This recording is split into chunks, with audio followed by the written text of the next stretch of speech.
Okay, 2-1-45. Good luck. Just boost my audio so I can hear the moves. Okay, goes d6. Let's just go g3 as normal. I'll just drop the knight back if he really pushes forward. He goes across, so we could potentially sack there. So he got them bishop up. No, I won't bother doing that. It was an idea, but a little bit bold. Let's just challenge for the center. Oh, he takes. Okay. So he wants to trade the bishop anywhere then. We can probably just drop the knight back as and when we need to. But again, let's try and stick to principles. Challenge for the center. So bishop up. That gives us a chance to jump across immediately and hit that bishop. And we hit the pawn, so we can trade the knight for the bishop.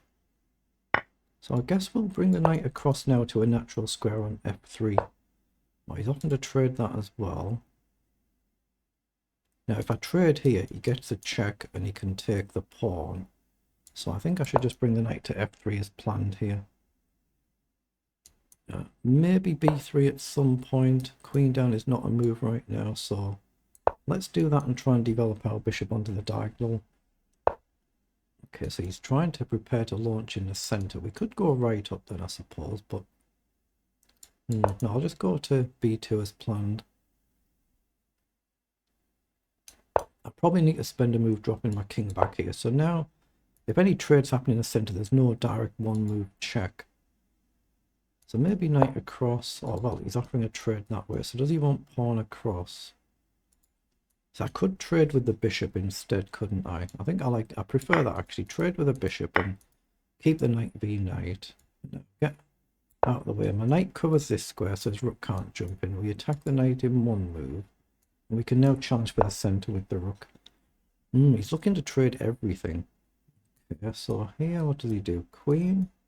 Queen up? No, I think I like just rook across. I mean, knight in is a check threat, but this should be a decent structure for our king now. Should be. Maybe we can just march on as well. Let's bring the queen up first and just gently pressure the pawn. So he's come forward, but now I can push here. There's no rook down because we can take. So we're going to try and get rid of one of our doubled up pawns. Again, I'm down on the clock, but we're still maybe going a tad bit too quick because it is a 5-minute blitz game, not a 3-minute one. We're just trying to see if we get a better fair play experience playing some slow blitz as opposed to some rapid.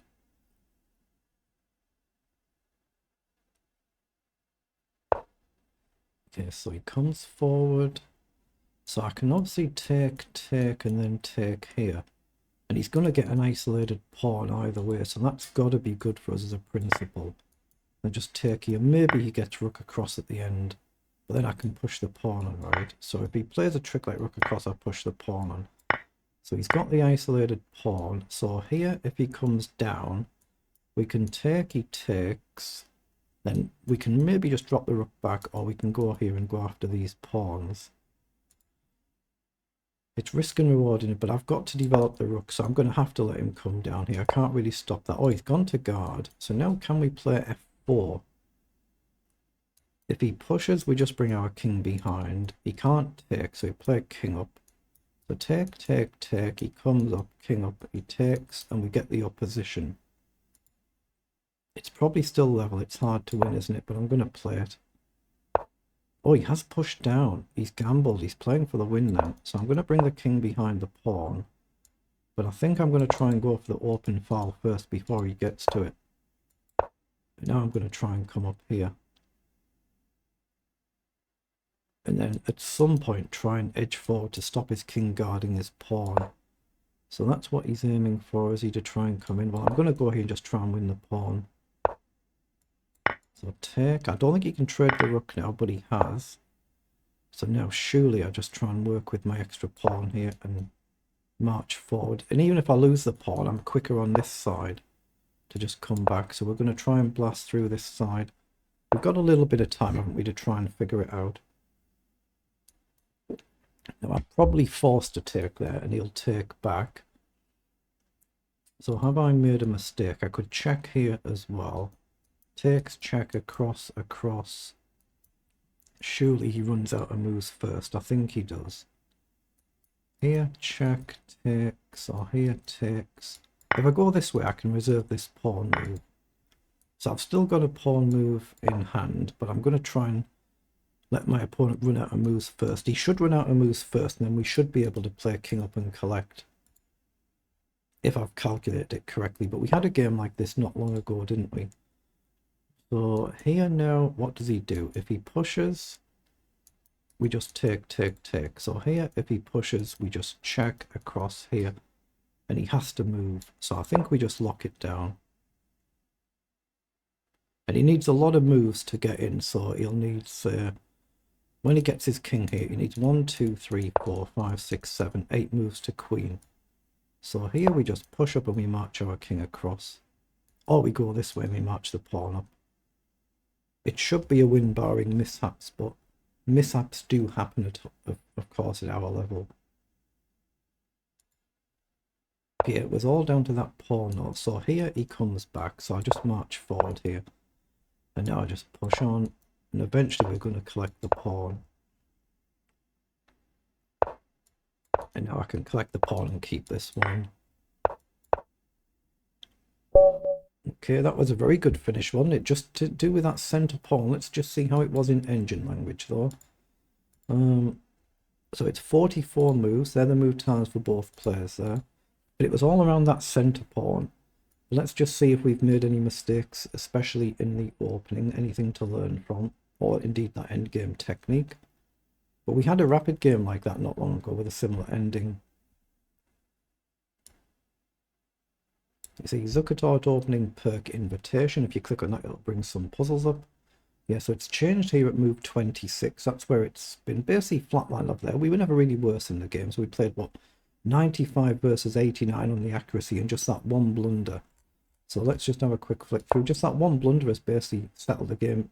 A few inaccuracies from both of us, as you'd expect, but nothing major. So we're just trying to stick to principles, challenge for the centre, develop our pieces. So here I should have actually just put the knight straight to c3 instead of trying to come over to f3. So that's something to learn from. Now here the engine likes knight to h4. Now that's not a move that I was looking at. You do threaten to jump to f5 and hit the queen and the pawn, but I just wasn't even considering that move. Okay. Now here I should have developed the queen instead of playing bishop takes knight. But we're still flatline level here, and so we just got a few moves come up. You can see the blunder there when he pushed his pawn on. But I played it like this just because I knew he was going to end up with this isolated pawn. And here, yeah, just bring your king up. And then when we trade everything off, we should have the opposition in the center of the board, but it's still going to be flatline level with correct play. So that's really, in effect, the losing blunder. But at our level, the games are still playable. We could easily mess up, of course, but here, there, yeah, he should have played rook to h7 instead of trading. You know, you can see it's suddenly gone up to +5 in effect. +7 now, so this was all good, and my opponent's going to end up running out of moves first. And we just managed to collect the pawn now, and it's just a case of, you know, he needs far too many moves to collect these before we get a queen, and we should convert comfortably. So at our level, that's a pretty decent game, so very good.